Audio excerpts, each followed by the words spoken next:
Hello बच्चों, नमस्कार। तो कैसे हैं आप लोग? बढ़िया। चलिए सभी को good morning, good afternoon, good evening. जब भी मेरा आप ये लेक्चर देख रहे हैं, रात के बज रहे हैं 11:30 और मैं आप MP board class 11th mole concept का लेक्चर शूट कर रहा हूं।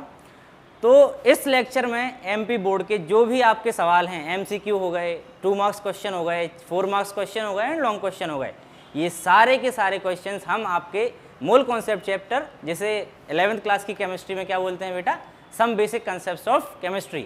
तो इस चैप्टर में, इस लेक्चर में हम आपके जो टॉपिक्स होंगे वो कौन कौन से होंगे बेटा? एवरेज एटॉमिक मास और परसेंटेज कंपोजिशन।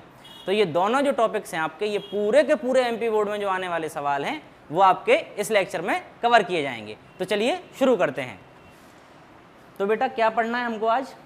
एवरेज एटॉमिक मास और परसेंटेज कंपोजिशन। पहला हमारा टॉपिक है बेटा कौन सा? Average atomic mass. चलिए सर, एवरेज एटॉमिक मास क्या होता है ना? तो देखो, मान लो मैंने खुदाई करी, मुझे मिला एक क्या, हाइड्रोजन एटम। ठीक है, हाइड्रोजन एटम का इतना ढेर मिला। अब उस हाइड्रोजन एटम में जब मैंने देखा तो कुछ एटम ऐसे थे बेटा जिनमें क्या था, जिनका कुछ का एटॉमिक मास 1 था, कुछ का एटॉमिक मास 2 था, कुछ का एटॉमिक मास 3 था। यानी मिक्सचर ऑफ एटम्स मिले मुझे हाइड्रोजन के। सर क्या कहना चाह रहे हो? कहना ये चाह रहा हूँ बेटा कि मान लो इतने एटम्स मिले मुझे काय के बेटा? हाइड्रोजन के। ये सारे एटम किसके हैं? हाइड्रोजन के। बस फ़र्क इतना है कि इनके एटॉमिक मासेस में डिफरेंस है। किसी में 1 है एटॉमिक मास, किसी का 2 है, किसी का 3 है। सर एटॉमिक मास क्या होता है?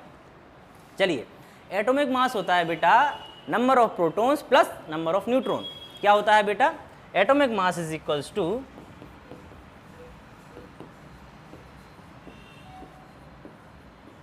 क्या होता है बेटा? Proton plus neutron. Number of proton plus number of neutron का जो मास होगा उसे बोलते हैं एटॉमिक मास। अब जो बेटा एवरेज एटॉमिक मास है, इसकी हमें ज़रूरत क्यों पड़ी? क्यों कैलकुलेट कर रहे हैं एवरेज एटॉमिक मास? सर मान लो हाइड्रोजन है तो इसका जो एटॉमिक मास है बेटा वो कितना है? 1। ये नॉर्मल होता है, बिल्कुल होता है। सबने सुना है हाइड्रोजन का एटॉमिक मास 2, हीलियम का कितना बेटा? 4। हाइड्रोजन का एटॉमिक मास 1, हीलियम का 4, और जैसे आप बढ़ते जाएंगे लिथियम का 7, सोडियम का 23 एंड सो ऑन। ठीक है, तो जब हाइड्रोजन का 1 है एवरेज एटॉमिक मास, तो एवरेज क्यों निकालना है बेटा? एवरेज इसलिए निकालना है क्योंकि जब हम कोई एक कंपाउंड मिलता है मुझे, मैं जब खुदाई करता हूँ तो मुझे हाइड्रोजन के कई सारे एटम मिलते हैं जिनमें क्या होता है, न्यूट्रॉन का नंबर अलग अलग हो जाता है। क्लियर है क्या बात? एक नहीं रहता है।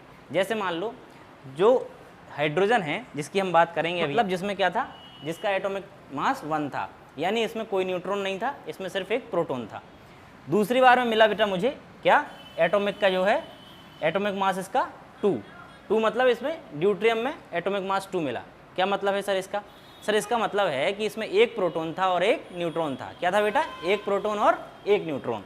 तीसरी बार में उसी ढेर की बात कर रहे हैं हम, इसी ढेर में मिला ये सब। इसी में मुझे हाइड्रोजन एटम का ढेर मिला, इसी में पहला वाला मिला, इसी में दूसरा मिला और इसी में तीसरा मिला।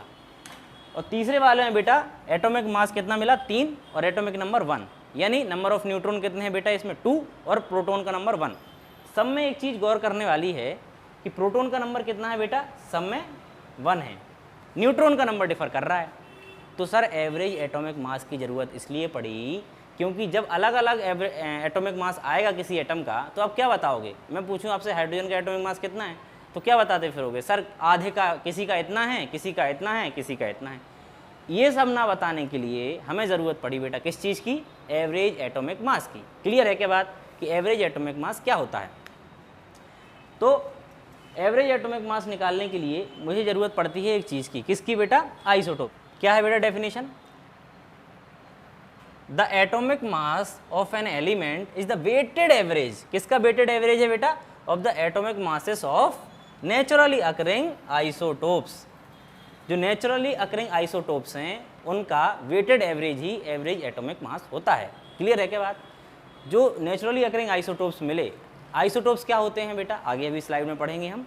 आइसोटोप ऐसे एक ही एटम के ऐसे रूप होते हैं जिनका प्रोटॉन तो नंबर तो सेम है, मतलब जितने मुझे हाइड्रोजन मिले सभी में एक ही प्रोटॉन मिलेगा, लेकिन न्यूट्रॉन का जो नंबर है वो डिफर कर जाएगा। यानी ऐसे एक ही एटम के कई सारे रूप, ऐसे forms of an atom that having same number of proton but different number of neutron, और we can say that same number of same atomic number and different atomic mass. That are called as isotope. Clear होती है क्या बात? अगर आपको isotope clear है तो आपको एवरेज एटॉमिक मास भी क्लियर होगा। एवरेज एटॉमिक मास होता है वेटेड एवरेज सारे के सारे एटम्स का जो हमें नेचुरली अकरिंग आइसोटोप्स के मिले। क्लियर होती है क्या बात? चलिए, नेचुरली अकरिंग ऐसे नेचुरली अकरिंग एटम के रूप फॉर्म्स जिनमें क्या हो, नंबर ऑफ प्रोटॉन्स तो सेम हो लेकिन नंबर ऑफ न्यूट्रॉन डिफर कर जाएं। और क्या कह सकते हैं हम कि बेटा उनका एटॉमिक नंबर सेम है लेकिन एटॉमिक मास डिफर करता है। तो क्या लिखा है बेटा? The atoms having same atomic number but different atomic masses. क्या बता सकते हैं बेटा? एटॉमिक नंबर तो सेम हो लेकिन एटॉमिक मास अलग अलग हो। क्लियर होती है क्या बात? चलिए, और ये एग्जांपल हाइड्रोजन का जो हम अभी देख चुके हैं, प्रोटियम, ड्यूट्रियम, ट्रिटियम, ये 3 तरह के आइसोटोप्स मिलते हैं हाइड्रोजन के। प्रोटियम का क्या होता है? एटॉमिक नंबर 1 होता है और एटॉमिक मास भी 1 होता है। क्यों सर? इसमें न्यूट्रॉन का नंबर 0 होता है। ड्यूट्रियम की बात करें तो बेटा इसका एटॉमिक नंबर 1 होता है और एटॉमिक मास 2 होता है। क्यों होता है सर? क्योंकि इसमें 1 न्यूट्रॉन और 1 प्रोटॉन होता है। यही बात करें बेटा ट्रिटियम की, तो ट्रिटियम में क्या होता है बेटा? एटॉमिक नंबर 1 होता है और एटॉमिक मास 3 होता है। क्यों सर? इसमें 1 प्रोटॉन और 2 न्यूट्रॉन होते हैं। तो वहाँ 0 न्यूट्रॉन, यहाँ 1 न्यूट्रॉन, यहाँ 2 न्यूट्रॉन। न्यूट्रॉन का नंबर डिफर कर रहा है लेकिन प्रोटॉन का नंबर सेम है। तो क्या समझ में आती है बात कि आइसोटोप क्या होते हैं? जिनका एटॉमिक नंबर सेम हो और मास अलग अलग हो। अगर ये चीज़ क्लियर है तो आपको एवरेज एटॉमिक मास में कोई समस्या नहीं आएगी। क्लियर होती है क्या बात? चलिए, ये लिखा हुआ है एक बार और देख लो, all having same number of protons. क्या बेटा? All having same number of protons that is 1 and but having different number of neutron that is 0, 1 and 2। Clear होती है क्या बात? इनमें सब में प्रोटॉन का नंबर सेम है और न्यूट्रॉन अलग हैं। सर इतना जोर क्यों दे रहे हो आप? इतना टाइम क्यों ले रहे हो? सिंपल होता है सर आइसोटोप, तो मुझे पता है। जिसको पता है वेरी गुड, जिसको नहीं पता है वो समझो ये मोस्ट इंपॉर्टेंट टॉपिक है, इसके बिना पूरी फिजिकल केमिस्ट्री वेस्ट है। क्लियर होती है क्या बात? तो आइसोटोप समझ में आना चाहिए कि number of proton same and number of neutrons differ. Clear होती है क्या बात? आवाज़ नहीं आई? आवाज़ नहीं आई बोलो। हाँ, very good. Average atomic mass होता है वेटेड एवरेज। क्लियर है क्या बात? अब sir if mole percentage of component are given, अगर आपको मोल का परसेंट गिवन हो, जैसे ये मान लो क्या है बेटा, ये था मेरे पास मुझे एक इतना टुकड़ा मिला, किसका? मान लो हाइड्रोजन का। ठीक है, इसमें x1 के कितने, x1 परसेंटेज है किसी एक आइसोटोप का और x2 परसेंटेज है बेटा किसी दूसरे आइसोटोप का। ठीक है, ये मोल परसेंट की बात हो रही है। मतलब x1 मोल परसेंट है किसका बेटा? आइसोटोप 1 का, और x2 मोल परसेंट है बेटा किसका? आइसोटोप 2 का। x1 का जो मास है बेटा वो m1 है और x2 का जो मास है वो m2 है। मुझे निकालना है बेटा इनका एवरेज। एवरेज निकालना बचपन से सीख रहे हैं। कैसे निकालते हैं एवरेज? मान लो एक आदमी जो है 10 मीटर चला, 10 मीटर प्रति सेकंड की स्पीड से चला और थोड़ी देर बाद चला कितना बेटा? 5 मीटर। तो उसकी एवरेज स्पीड कितनी थी बता सकते हो क्या? 7.5। कैसे निकाला? 10 + 15/2। क्यों? क्योंकि हमने दो भाग में डिवाइड किया है। पहले 10 मीटर पर सेकंड से चल रहे थे, फिर 5 मीटर पर सेकंड इसके चल रहे थे। 2 पीरियड्स में हमने डिवाइड किया तो /2, और कितना था? पहले 10 था फिर 15, तो 10 + 15/2। वैसे ही यहाँ पे करना है। कैसे करेंगे सर? देखो, x1% कितना का मास कितना है? m1। x2% का मास कितना है बेटा? m2। तो हम कैसे निकालेंगे? वेटेड एवरेज, एवरेज वेट, या क्या बोलते हैं इसको बेटा? एवरेज एटॉमिक मास। कैसे निकालते हैं? m1 x1 + m2 x2 / 100। कैसे निकालते हैं बेटा? m1 x1 + m2 x2 / 100। Clear होती है क्या बात? ठीक है, और ये बात हमें पता है कि टोटल परसेंट कितना होता है? 100। टोटल परसेंट कितना होता है बेटा? 100। यहाँ / 100 नहीं है, / x1 + x2। कितना? x1 + x2। और x1 + x2 कितना होगा? ध्यान से देखो जरा, टोटल परसेंट कितना होता है बेटा? 100। किसी भी चीज़ में टोटल परसेंट कितना होगा? 100। आपकी परसेंट कितने में बनती है? 10th में कितनी बनी सर? 91। किस में से? 91% का मतलब है 100 में से 91 बनी। क्लियर होती है क्या बात? तो टोटल परसेंट होती है बेटा 100। तो जो वेटेड एवरेज है ये कैसे निकलेगा बेटा? m1 x1 + m2 x2 / 100। Clear है क्या बात? क्लियर होती है क्या बात? तो अगर आपको मोल परसेंट दिया हो, आपको, और आपसे बोले एवरेज एटॉमिक मास निकालो, तो क्या निकाल दोगे? हाँ सर निकाल लेंगे। क्या फॉर्मूला आएगा बेटा? m1x1 plus m2x2 upon x1 plus x2। अगर यही चीज़ मान लो 3 कंपोनेंट होते, किसी एटम के 3 आइसोटोप होते, तो यहीं क्या लिख देते हम बेटा m3x3 और नीचे क्या लिख देते प्लस x3। क्लियर होती है क्या बात? तो इसमें आप आगे इन्फिनिटी तक जा सकते हो, किसी भी एटम के कितने भी मोल हो सकते हैं। क्लियर होती है क्या बात? चलिए, तो ये हमने पढ़ा कि अगर मोल परसेंट दिया हो, ठीक है, मोल परसेंट का मतलब इसमें इस जो कंपाउंड है पूरा ये आपका, इसमें x1% कितना, जिस आइसोटोप का मास m1 था उसके कितने मोल हैं? x1% मोल हैं। और m2 जिस कंपोनेंट का मास था उसके कितने हैं? x2 हैं। अभी क्वेश्चन देखेंगे तो और क्लियर हो जाएंगी बातें कि हम कहना क्या चाह रहे हैं। क्लियर है क्या बात? चलिए, तो हम आगे बढ़ते हैं। दूसरी हेडिंग है बेटा, if moles of a compound are given. मतलब क्या दिया हो बेटा? मोल्स दिए हों। क्या दिए हों? मोल्स। तो कितने लोग बताएंगे क्या ये फॉर्मूला सही है? क्या हम ये फॉर्मूला लगा सकते हैं बेटा? यस नो बोलो फटाफट, हाँ कि ना? आवाज़ नहीं आई? हाँ, तो बेटा ये फॉर्मूला नहीं लगा सकते हैं, ये फॉर्मूला हम यूज़ नहीं कर सकते हैं। सर क्यों नहीं कर सकते? क्योंकि ये फॉर्मूला तो मोल परसेंटेज के लिए था। समझ में आ रही है बात? ये फॉर्मूला किसके लिए था? मोल परसेंटेज के लिए। तो चलिए आगे बढ़ते हैं और हम देखते हैं कि कौन सा फॉर्मूला यूज़ होने वाला है। If moles of a component are given, अगर मोल्स दिए हों तो मान लो ये मुझे मिला, इसके क्या थे बेटा? n1 मोल थे जिसका मास m1 था, n2 मोल मिले बेटा मुझे जिसका मास m2 था। तो मेरे से पूछा जा रहा है कि भाई कितने जो है आपका एवरेज एटॉमिक मास क्या होगा? क्लियर है क्या बात? एवरेज एटॉमिक मास क्या होगा? तो बेटा कैसे निकालेंगे बताओ फटाफट, बोलो भाई, कोई तो बोलो कैसे निकालेंगे? बोलो भाई। अभी हमारा फॉर्मूला क्या था? m1x1। x1 क्या था यहाँ पे? x1 परसेंटेज मोल था, मतलब मोल का परसेंट, इतने परसेंट मोल, इतने परसेंट मोल। अब हमें नंबर दे दिया। हमारा फॉर्मूला क्या था बेटा? m1x1 plus m2x2 upon 100। यही था 100 क्या था बेटा? 100 क्या था? x1 plus x2। ये चीज़ एक डब्बे में बंद कर लो क्योंकि ये बहुत इंपॉर्टेंट है, हमारे बहुत काम आने वाली है। ठीक है, ये फॉर्मूला था हमारा जहाँ पे x1 क्या था बेटा? मोल परसेंटेज ऑफ कंपोनेंट 1। x1 क्या था? मोल परसेंटेज ऑफ कंपोनेंट 1। अगर मैं इस n1 का परसेंटेज निकालना चाहूँ तो कैसे निकालते हैं? 70 का आपको मान लो 70 का 70% निकालना है तो कैसे निकालते हो बेटा? फटाफट बोलो, 70 × 70 अपॉन 100, ऐसे तो निकालते हैं। मान लो मैं बोलूँ आपको कि भाई 10 का 50% निकालो, कैसे निकालोगे?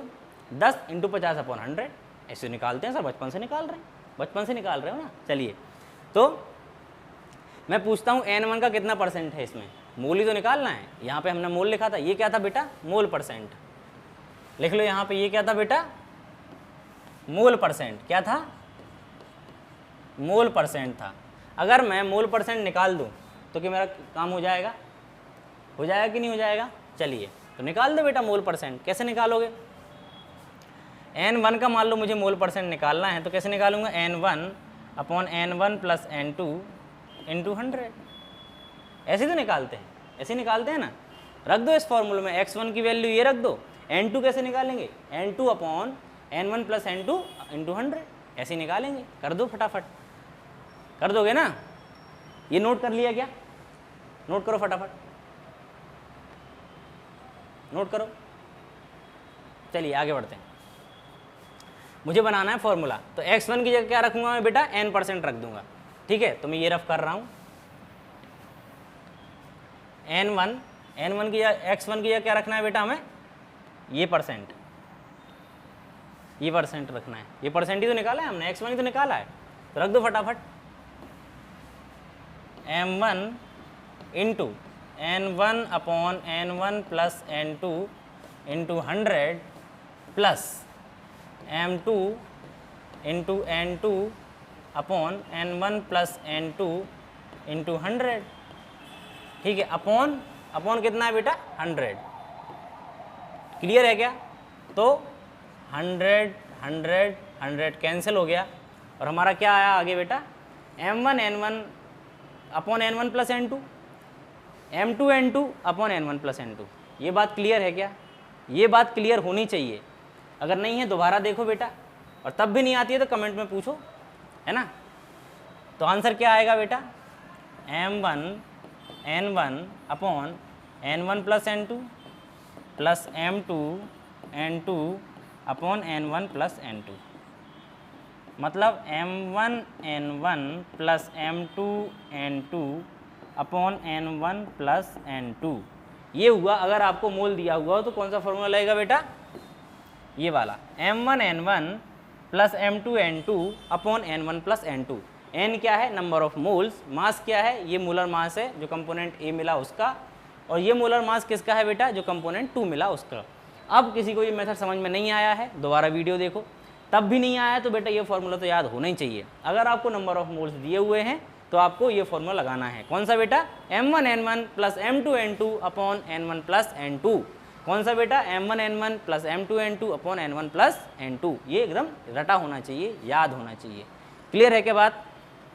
चलिए, तो ये फटाफट याद कर लो जो भी है, नंबर ऑफ मोल्स आपको दिए हुए हो तो। क्लियर है क्या बात। चलिए चलिए, तो ये दोनों केस जान लेने के बाद अब हम करते हैं सवाल। कुछ छोटे छोटे सवाल हैं जो आपके नीट हो या CBSE के एग्ज़ाम्स हो, सब में बहुत इंपॉर्टेंट हैं। एवरेज एटॉमिक मास के कुछ छोटे छोटे सवाल। Helium has 2 naturally occurring isotope, कौन कौन से हैं बेटा। मान लो ये हीलियम मिला मुझे, इसके 2 आइसोटोप हैं, कौन कौन से, He3 एंड He4। He3 का मतलब है इसका m1 का जो वैल्यू दिया हुआ है मुझे 3 दिया हुआ है, और m2 का जो वैल्यू दिया हुआ है वो 4 दिया हुआ है। ये चीज़ क्लियर है क्या। The atomic mass of helium is इतना, एवरेज। अगर एटॉमिक मास ये दिया हुआ है हीलियम का तो आपको समझ जाना है बाय डिफ़ॉल्ट ये समझना है कि ये एवरेज एटॉमिक मास दिया हुआ है। कौन सा दिया हुआ है बेटा, बोलो बालक बालिके बोलो, कौन सा, एवरेज एटॉमिक मास।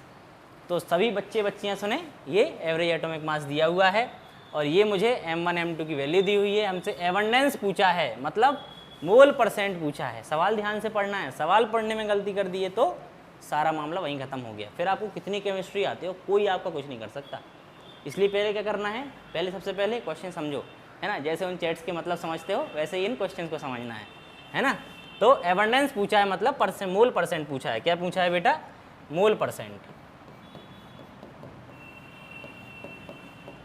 ठीक है, तो हमसे पूछा है मोल परसेंट बताओ और किसका एबंडेंस ज़्यादा है नेचर में वो बताओ। चलिए हम कैलकुलेट करते हैं। मोल परसेंट का फॉर्मूला बताओ मुझे, हाँ बोलो फटाफट। हाँ सर क्या था, m1 x1 plus m2 x2 upon 100। ठीक है, तो equal to average atomic mass. चलिए, तो m1 की वैल्यू सर 3, m1 कितना है बेटा 3, ठीक है। x1 कितना है सर पता नहीं है, प्लस m2 कितना है बेटा 4, x2। अब एक बात बताओ, टोटल परसेंट कितना होता है 100। एक अगर x1 है और दूसरा कितना होगा बेटा, एक x1 है दूसरा कितना 100 माइनस x1। चलिए, तो 4 इंटू 100 माइनस x1। क्लियर है क्या बात, क्लियर होती है क्या बात।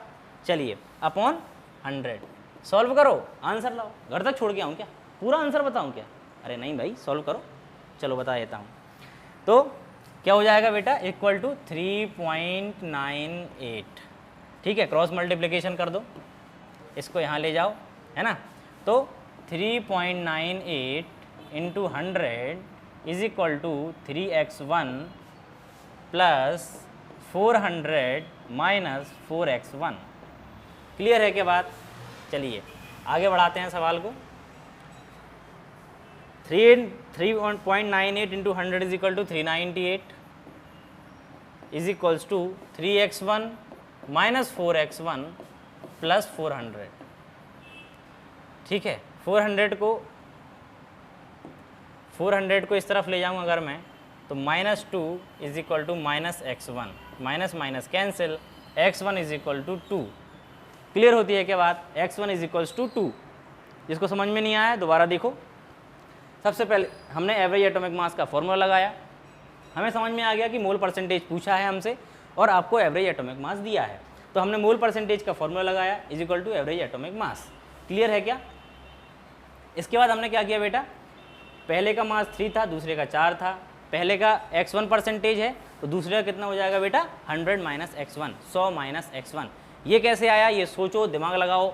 टोटल परसेंट सोचो कितना होता है, टोटल परसेंट 100 होता है, तो ये कितना हो जाएगा बेटा, टोटल 100 है, एक x1 है तो दूसरा 100 माइनस x1 ऑटोमेटिक हो जाता है। क्लियर है क्या बात? तो और ये आगे मैथमेटिक्स है, छोटी सी मैथमेटिक्स, सॉल्व करो, आंसर आओ, आगे बढ़ो, है ना। ओके आगे बोलो बेटा, सवाल पढ़ो, पढ़ो फटाफट, सॉल्व करो, पॉज करो वीडियो, सवाल करो सॉल्व। चलिए, आशा है आपने ये सवाल अटेम्प्ट किया होगा, नहीं किया है तो मेरे साथ करो। सवाल करना है, सवाल करे बिना लेक्चर को नहीं रोकना है। क्लियर है क्या? चलिए, एन एलिमेंट, एक एलिमेंट है x, है ना, जिसके कितने आइसोटोपिक पोजीशन है दे रखे हैं। 200 90% है, 199 कितना है 8% है, और 202 2% है। हमसे पूछा है weighted average of naturally occurring element x का वेटेड एवरेज बताओ। क्लोजेस्ट टू मतलब आपको करेक्ट आंसर नहीं देना है, क्लोज किसके है वो बता देना है। हमसे पूछा है वेटेड एवरेज बताओ। क्लियर? चलिए, तो वेटेड एवरेज निकालने का मोल परसेंट दिया हुआ है, दिख रहा है आपको, एवर्डेंस मोल परसेंट में है। तो सिंपल फॉर्मूला लगाना है हमें, कौन सा बेटा, एवरेज एटॉमिक मास। बोलो फटाफट, अब तो रट जाना चाहिए बेटा, आवाज़ नहीं आ रही। हाँ, m1x1 plus m2x2 plus m3x3 upon 100। Clear है क्या? क्लियर है क्या बात? निकाल दो बेटा, m1 कितना है 200 इंटू x1 कितना है बेटा 90 प्लस m2 कितना है बेटा 199 इंटू x2 कितना है बेटा 8 प्लस x3 कितना है बेटा 202 और x3 कितना है 2 अपॉन 100। सॉल्व करो, आंसर लाओ। घर तक छोड़ के आऊँ क्या? चलो छोड़ देते हैं भाई, घर तक छोड़ देते हैं। तो 200 इंटू 90 इज इक्वल टू, पहले 100 से काट देते हैं सारा, है ना, आंसर सिंपल हो जाएगा। कैसे करते हैं ये? चलिए, तो 92 ज़ा 180 प्लस 1.99 इंटू 8 कितना हो जाएगा ये 2 9 72 9 और 8 17 17.92 नहीं 15.92, ठीक है, प्लस 4.04, ठीक है। इसको सॉल्व करना है, आंसर आ जाएगा। चलिए आगे बढ़ते हैं, है ना। ओके, अगला क्वेश्चन फिर से कहीं ना कहीं आए हुए सवाल हैं, या तो आपके ये एमपी बोर्ड में आए होंगे या फिर सीबीएसई में या फिर नीट प्रीवियस ईयर क्वेश्चन है। क्लियर है के बात? तो कहीं ना कहीं आए हुए सवाल हैं, बड़े प्यार से इनको कीजिए। क्वेश्चन है isotopes of boron B10 and B11, abundance, percent abundance दी हुई है। देखिए, हमने दो तरह की देखी है ना एबंडेंस। एक तो हमने क्या देखा बेटा, नंबर ऑफ मोल्स दिया हो या फिर परसेंटेज मोल दिया हो। तो ये दो तरीके की हमने आपको पढ़ाए, लेकिन जो बोर्ड में या फिर आपके नीट में आने वाले जो सवाल हैं वो किस पे आएंगे मैक्सिमम बेटा, परसेंटेज एबंडेंस, यानी कि मोल परसेंट दिया होगा। Number of moles rare cases है। मैंने आपको पढ़ाया इसलिए कि आपको दोनों आने चाहिए, क्योंकि हमें नीट फोड़ना है ना, तो आपको दोनों आने चाहिए। लेकिन जो मोस्ट आने वाले सवाल हैं, आपने भी देखा भी था कौन से आए हैं बेटा, कौन से वाले आपके जो है परसेंटेज एबंडेंस के। सेम फॉर्मूला लगाना है, चलो मैं डायरेक्ट लगाऊंगा, आपने लिखूंगा फॉर्मूला में क्या आएगा बेटा, बोलो फटाफट। m1 कितना है 10 सर, x1 कितना है 20 प्लस m2 कितना है बेटा 11, x2 कितना है 80 अपॉन 100। सॉल्व करो, आंसर लाओ, सवाल खत्म। चलो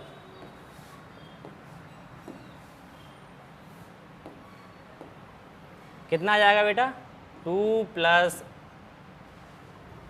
कितना बेटा 8.8, तो 10.8 इज द करेक्ट आंसर। चलिए आगे बढ़ते हैं, है ना।